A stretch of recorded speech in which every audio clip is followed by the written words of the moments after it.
بسم اللہ الرحمن الرحیم۔ السلام علیکم خواتین و حضرات، پروگرام آن ریکارڈ کے ساتھ جواد شمسی آپ کی خدمت میں حاضر۔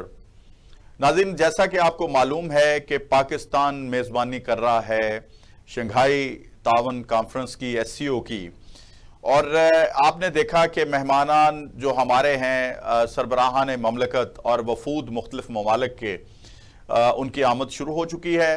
بھارت اور چائنیز وفد پہنچ چکے ہیں، اور چائنیز وزیر اعظم بھی پاکستان میں پہنچ چکے ہیں اور ان کا استقبال کیا گیا ہے، 21 توپوں کی سلامی دی گئی ہے، اور اسی طرح دیگر مہمانان گرامی کی بھی آمد ہے، اور یقین اس بات پہ ہے کہ جی اللہ تعالیٰ کی طرف دعا بھی ہے کہ ہم میزبانی کر رہے ہیں، اس میں پاکستان کو عزت ملے اور پوری دنیا میں وقار پاکستان کا جو کھویا ہوا وقار ہے وہ بلند ہو، اور ہم جو ہے ایک بحیثیت قوم جو ہے وہ نظر آئیں مہمانان کو۔ یہ جو شرارتی ٹولے ہیں ان سے پاکستان کی بھی جان جو ہے محفوظ رہے، اور عوام کی بھی، اور جو آنے والے مہمانان گرامی ہیں وہ بھی پرامن طریقے سے یہاں سے رخصت ہو جائیں کامیابی کے ساتھ۔ یہ آج کا پروگرام ہے، اور اس پہ میرے ساتھ آج کے پروگرام میں میرے پہلے مہمان ہیں جناب عبداللہ ملک صاحب۔ سول سوسائٹی کے روح رواں ہیں، قانون دان بھی ہیں، تجزیہ کار بھی ہیں، سیاست پہ بھی بڑی گہری نظر ہے، اور انٹرنیشنل افیئرز پہ بھی خوب بات کرتے ہیں۔ جناب ویلکم کرتے ہیں ملک صاحب آپ کو پروگرام میں۔ جی شکریہ جی، بہت شکریہ۔ عبداللہ ملک صاحب، پہلے تو شنگھائی تعاون کانفرنس کی اہمیت، اس کے اوپر ذرا آپ بتائیں، پھر آگے بڑھتے ہیں۔ دیکھیے، پہلی بات تو یہ ہے کہ بڑی خوش نصیبی کی بات ہے، اچھی بات یہ ہے کہ پاکستان میں بہت عرصے بعد ایک کوئی انٹرنیشنل ایونٹ ہونے جا رہا ہے۔ اس کانفرنس کی اس لیے بھی بہت اہمیت ہے کہ اس میں اس خطے کے جو 5 بڑے ممالک ہیں وہ شرکت کر رہے ہیں، چائنا ہے، رشیا ہے، انڈیا ہے، ایران ہے، اور چونکہ جب سے ایک علاقائی ممالک نے اپنا ایک الگ سے ایجنڈا بنایا ہے، اس کی اہمیت اس حوالے سے اور بھی بڑھ جاتی ہے، اور پھر کوارڈینیشن کی جو پالیسی ہے جو پاکستان ایسولیشن میں جا رہا تھا، تو وہ بھی ایک چیز ختم ہو جائے گی، اور پاکستان کی ایک دفعہ پھر اس خطے میں اہمیت بڑھ جائے گی، کیونکہ ہم سمجھتے تھے کہ دنیا میں صرف رشیا کے ختم ہونے کے بعد ایک ہی یونیپولر رہ گئی قوت، وہ تھی امریکہ۔ اب چونکہ ایک نیا بلاک بننے جا رہا ہے برکس کے بعد، شنگھائی تنظیم کی اپنی ایک اہمیت ہے، برکس کے ممالک کی اپنی ایک اہمیت ہے۔ اگر برکس اور شنگھائی تنظیم مل کر کسی بڑے پلیٹ فارم پہ کوئی بڑا ایجنڈا سیٹ کرتے ہیں تو میرا خیال ہے دنیا کے لیے، امن کے لیے یہ چیزیں جو ہے نا بڑی مثبت ثابت ہوں گی۔ جس طرح کی مشرق وسطیٰ میں اس وقت صورتحال ہے، فلسطین کی، لبنان کی، ایران میں حالیہ جو اسرائیل کے ساتھ واقعات ہوئے ہیں، ان سب کو کیٹر کرنے کے لیے یقیناً اس کانفرنس سے جو اعلامیہ جاری ہوگا وہ اس کے نہ صرف دورس نتائج نکلیں گے، بلکہ پاکستان کو بھی پھر سے ایک دنیا میں اپنا ایک کھویا وہ مقام نہ صرف واپس ملے گا، بلکہ امن کے لیے جو اپنا کردار ادا کرنے کا بھی موقع ملے گا۔ اس کے ساتھ ساتھ پاکستان کا جو اپنا موقف ہے اس خطے کے حوالے سے، امن کے حوالے سے، جو ریسورسز ہیں ان کے حوالے سے، کلائمیٹ چینجز کے حوالے سے، انرجی کے حوالے سے، جو ہمارے یہاں پاورٹی ہے، غربت ہے، اس کے حوالے سے، جو افغانستان کے ایشو بھی بالکل آئے گا بیچ میں، چونکہ افغانستان ابھی چونکہ اس کا ممبر نہیں ہے، وہاں پہ کوئی لیجیٹمیٹ حکومت نہیں ہے، تو اس طرح ان کو ایز اے مبصر بھی نہیں بلایا گیا۔ تو میرا خیال ہے کہ یقیناً جو شنگھائی تنظیم کی جو کانفرنس ہونے جا رہی ہے، جس طرح سربراہ مملکت یہاں 2 تشریف لا رہے ہیں، رشیا کے اور چائنا کے اور ایران کے وزیر خارجہ نائب صدر ہیں، تو میرا خیال ہے کہ یقیناً، اور انڈین وفد بھی پہنچ چکا ہے، انڈیا کے جو وزیر خارجہ ہے وہ بھی یقیناً آئے ہیں۔ تو میرا خیال ہے کہ اس شنگھائی تنظیم کے اس اجلاس سے 3 روزہ اجلاس میں جب جو بھی فیصلے ہوں گے اس کے مثبت اور دورس نتائج نکلیں گے، اور پھر سے ایک خطے میں ایک ایسی فورس بنے گی جو ملٹی جو نیشنل قسم کے ایشوز ہیں ان کو سالو کرنے کے لیے اپنا بھرپور کردار ادا کرے۔ ٹھیک ہے، اچھا تھوڑا یہ بھی بتائیے گا کہ اس وقت ہم دیکھ رہے ہیں کہ حکومت اور ریاست میزبانی کے فرائض انجام دے رہے ہیں، اور ریاست میں صرف حکومت ہی نہیں ہوتی، ریاست میں ادارے بھی ہوتے ہیں، اور اپوزیشن بھی ریاست پاکستان کا حصہ ہے۔ اچھا، اپوزیشن کی کتنی بڑی ذمہ داری ہے کیونکہ یہ عمران خان کا جو رویہ ہے، بانی پی ٹی آئی کے جو گروپ ہے ان کا جو رویہ ہے وہ ہمیشہ روٹھے ہوئے داماد کی طرح ہے، جس طرح ایک جوائی جڑا ہے نا اہل نا خلف داماد جو ہوتا ہے گھر کا، وہ ہمیشہ کوئی بھی ایونٹ آتا ہے، شادی کا ہو، منگنی کا ہو، کوئی وفات ہو جائے، جو جہاں پہ عزت کا معاملہ ہو تو وہاں وہ داماد بن جاتا ہے، بیٹا نہیں بنتا۔ تو یہ ریاست کا بیٹا بننے کا ٹائم نہیں ہے اس وقت؟ دیکھیے پہلی بات تو یہ ہے کہ یہ جو ایونٹ ہے یہ کوئی کسی سیاسی جماعت کا ایونٹ نہیں ہے، یہ ریاست پاکستان کا ایونٹ ہے۔ میں وہی بات کر رہا ہوں۔ پاکستان جی پاکستان میں اس میں بڑی فراخ دلی کے ساتھ تمام سٹیک ہولڈر کو، اس شنگھائی کانفرنس کے مدبین کو، سربراہان مملکت کو، پورے ایونٹ کو بالکل ویلکم کہنا چاہیے اور امن میں اپنا کردار ضرور ادا کرنا چاہیے۔ ہمیشہ وہ چیزیں بہت اچھی ہوتی ہیں جن کے اعلامی ہیں، مثلا پاکستان کو ایک ایسی تجویز دیتا ہے، اس تجویز کے پیچھے اگر حکومت اور اپوزیشن دونوں مشترکہ لائحہ عمل کے تحت مل کر چلتے ہیں اور آواز ایک بنتے ہیں تو اس کے ملک کے لیے بھی اور بیرونی دنیا کے لیے بھی بڑے۔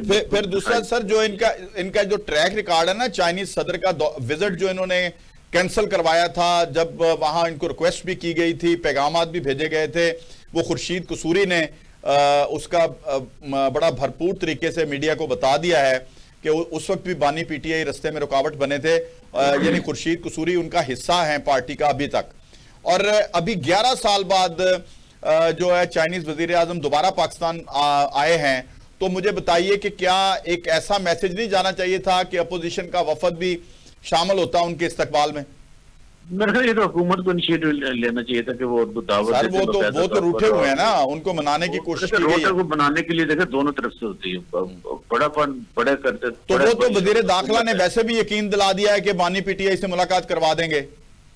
تو اچھی بات ہے اگر یہ چیزیں ہوتی ہیں، چیزیں نارملائز ہوتی ہیں اور ملک میں پیس آتا ہے اور کوئی جلسے جلوس نہیں ہوتے، کسی قسم کو اسلام آباد میں کوئی دوا بولنے کی یا جلسے جلوس کرنے کی ویسے بھی نہیں، اخلاقی طور پر بھی نہیں کرنا چاہیے۔ میں خود سمجھتا ہوں کہ یہ پاکستان کا ایونٹ ہے، لہذا حکومت کی ساری مشینری امن قائم کرنے میں، آپ کو پتا ہے کہ دنیا چاہتی ہے کہ China, Russia, Iran, India, Bharat. اچھا عبداللہ ملک صاحب، یہ 48 آورز کا ایونٹ ہے، یعنی 48 آور پہ محیط ہے، یعنی 15 اور 16 2 دن۔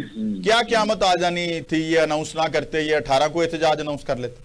میرا خیال نہیں کرنا چاہیے تھا، ایک بچگانہ حرکت ہے، غلط فعل ہے کہ جب اتنا بڑے انٹرنیشنل ایونٹ ہونے جا رہا ہے تو آپ اس کو سبوتاج نہ کریں، اس میں رکاوٹیں ڈالنا۔ حکومت جو کہ اپنی ساری انرجیاں پاکستان کا امیج اچھا پیش کرنے میں، مطلب تھوڑا سا بھی دیکھیں نا، جب بلوے ہوتے ہیں تو ان میں بہت سارے دہشت گردی جو لوگ تنظیمیں ہوتی ہیں ان کے افراد بھیس بدل کر شامل ہو جاتے ہیں اور مضمون مقاصد میں حاصل کرنے میں کامیاب ہو جاتے ہیں۔ مثلا ابھی جو ریسنٹلی چائنا کا جو ڈیلیگیشن آ رہا تھا اور جو بلاسٹ ہوا کراچی میں جو ہوا ہے، جی کوئی بھی بیرونی ممالک سے کچھ آتا ہے اپنے پاکستان میں تو یہ ہمارا فرض بنتا ہے کہ ہم اس کو as a nation, as a حکومت، ایز اے ریاست اس کی سیکورٹی کا بندوبست کریں۔ یہ سب کے لیے ایک اچھا میسج ہوتا ہے۔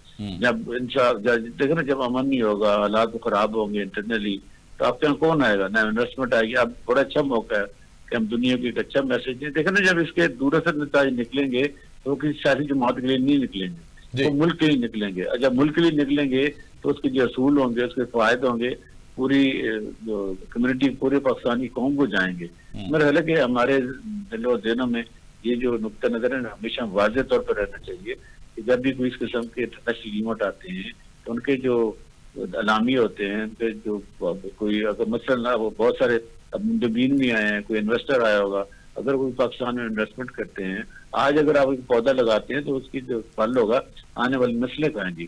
پتہ نہیں اس وقت جب یہ چیزیں نچوڑ ہوں گی تو کس کی حکومت ہوگی؟ تو میرے خیال جو اپوزیشن ہے وہ شیڈو کیبنٹ ہوتی ہے۔ بالکل، یہ بہت اہم بات کی آپ نے۔ اب دیکھیں نا، یہاں امینڈمنٹس کی بات ہو رہی ہے، فرض کریں جی آئینی عدالت بھی بن جاتی ہے، فرض کر لیں آئینی عدالت بھی بن جاتی ہے یا آئینی بینچ بھی بن جاتا ہے، پتہ نہیں آنے والے وقت میں کس کی حکومت ہوگی، کیونکہ ہم نے تو یہی دیکھا ہے کہ قوانین جو سخت سے سخت نہیں، سنیں ذرا، جو قوانین سخت سے سخت بنانے کی کوشش کرتی ہے نون لیگ کی گورنمنٹ، وہ مجھے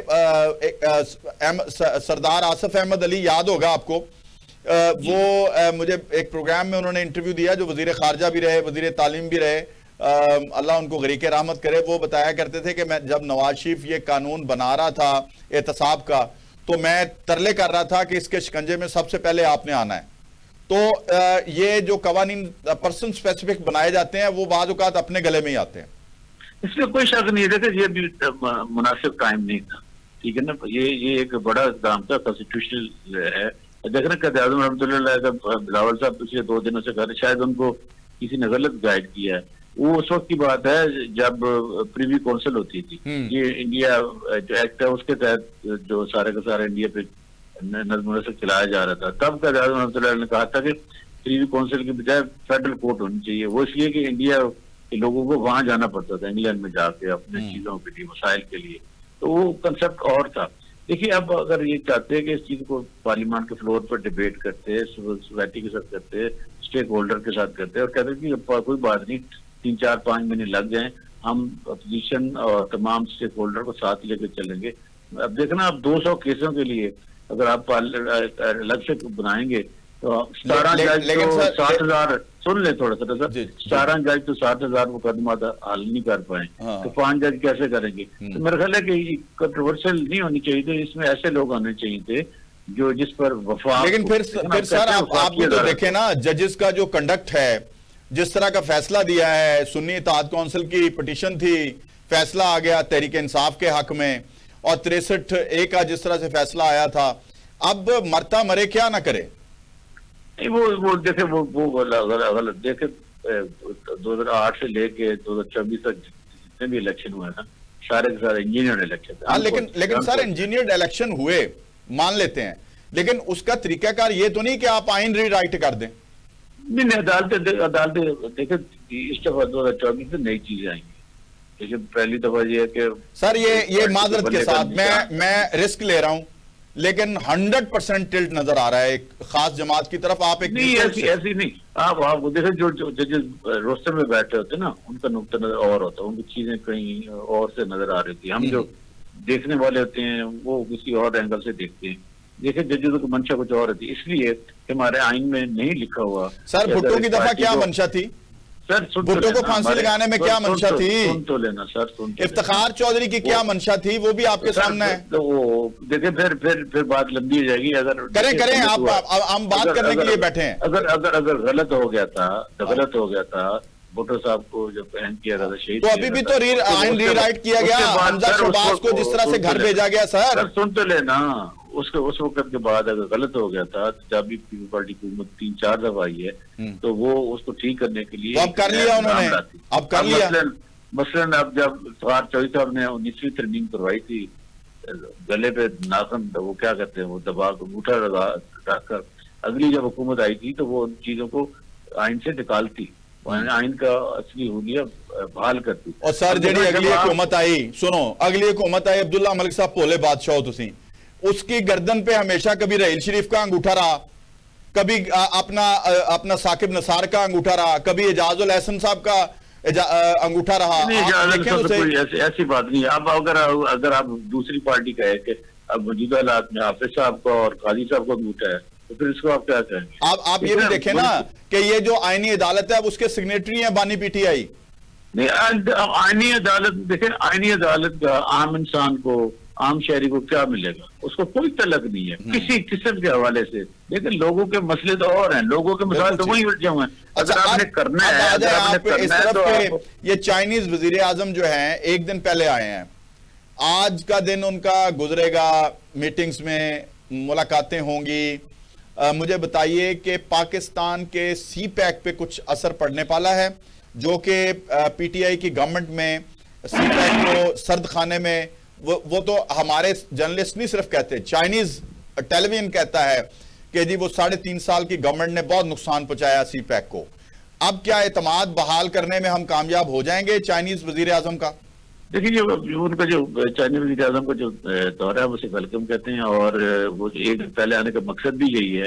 یہ سی پیک پہ غلط فہمی ہے. جو سب سے بڑا جو ایشو اس وقت درپیش آ رہا ہے ہمارے ملک اور چائنا کے درمیان, وہ یہ ہے کہ جو سیکیورٹی کے مسائل ہیں, وہ سمجھتے ہیں کہ پاکستان میں جو چینی انجینئر ہیں, جو اس سی پیک پہ کام کرنے والے افراد ہیں ان کو سیکیورٹی کے مسائل درپیش ہیں اور ان کی سیکیورٹی صحیح انداز میں نہیں ہو رہی ہے. پھر جو انویسٹیگیشن ہے ہم اس پہ شیئر نہیں کرتے. وہ بھی یہ سمجھتے ہیں کہ اس میں جو فارن ایلیمنٹس ہیں وہ انوالو ہیں اور وہ نہیں چاہتے کہ پاکستان اور چائنا کے درمیان جو ترقی کا ایک پہیہ چل رہا ہے وہ چلتا رہے, پاکستان اور چائنا کے حالات بہتر ہوں. لہٰذا وہ سب سے پہلے تو سی پیک کے حوالے سے بات چیت کریں گے اور پاکستان میں جو جاری منصوبے ہیں جو فیز 2 ہے اس پہ بات کریں گے. آج کا دن سارے کا سارا اس چیز میں محیط ہے اور ابھی ریسنٹلی جو چائنیز شہری علاقوں ہیں اس کے اوپر بھی بات کریں گے کیونکہ چائنا سمجھتا ہے کہ پاکستان میں چائنیز محفوظ نہیں ہے اور وہ سمجھتے ہیں کہ اگر محفوظ نہیں ہے پاکستان کی گورنمنٹ ان کو سیکورٹی نہیں دے سکتی تو وہ منصوبوں کو تب تک جاری اور کنٹینیو نہیں کریں گے جب تک کہ ان کے اپنے سیکورٹی کے پرسنل آ کر پاکستان میں ان کو سیکیور نہیں کرتے. لیکن یہ کہ ہر ملک کی اپنی ایک سوورنٹی ہوتی ہے اور وہ کسی دوسرے ملک کے دوستانہ تعلقات بھی ہوں الاؤ نہیں کرتا کہ کسی ملک کی آ کر افواج ان کی شہریوں کو ڈیفینڈ کر رہے ہیں. اس طرح ہمارے اپنے جو امیج ہے دنیا میں اچھا نہیں جاتا. پاکستان مہمانوں کی یا دنیا میں آئے افراد کی حفاظت نہیں کر پاتا. لیکن پاکستان میں یقیناً اس پلیٹ فارم سے یقین دلائے گا کہ چائنیز پھر اس صورتحال میں ایک جماعت کو احتجاج اناؤنس کرنے کی کیا ضرورت تھی؟ میں تو پہلے کہہ چکا بلیک میلنگ کی کیا ضرورت تھی؟ وہ کریں گے بھی نہیں کر رہے. نہیں سر اب انہوں نے ظاہر ہے حکومت نے ان کے ساتھ کوآپریشن کیا ہے نا, حکومت نے یقین دلا دیا یعنی وزارت داخلہ نے ان کو یقین دلایا ہے. اب وہ رات کو کہیں جا کے اناؤنس کریں گے. لیکن مجھے بتائیں انہوں نے اپنی جماعت کی طرف سے چائنا کو ایک میسج تو دے دیا نا کہ ہمیں چونکہ کل مصطفیٰ کمال نے بڑی زبردست بات کی, انہوں نے کہا کہ ایسے بانی لیڈر کو یا ایسے لیڈر کو چاٹنا ہے ہم نے جو ملک کے لیے نقصان دہ ہو. دیکھیں یہ پاکستان ہے, یہ سیاست ہے اور یہ آئین کے مطابق ہر سیاسی جماعت کو اپنا جو سیاسی ایجنڈا ہے اس کو آگے بڑھانے کی آزادی ہوتی ہے. قوانین میں رہتے ہوئے ہر چیز قدرت پر آزاد نہیں ہوتی. حکومت کو بھی فرض بنتا ہے کہ وہ اپوزیشن کو ساتھ لے کے چلے پارلیمان کے فلور پر, پارلیمنٹ کے اندر اور پارلیمنٹ کے باہر بھی. ٹھیک ہے, اگر کوئی ماورہ آئین کام ہوئے ہیں ماضی میں یا ہو رہے ہیں, مثلا عمران خان صاحب کے زمانے میں بھی اچھی چیزیں نہیں ہوئی تھی. ہم انہیں کوئی یہ نہیں کہہ سکتے کہ جی کوئی بہت اچھا رول ماڈل تھا. شکر ہے آپ نے یہ بات مان لی. شکر ہے آپ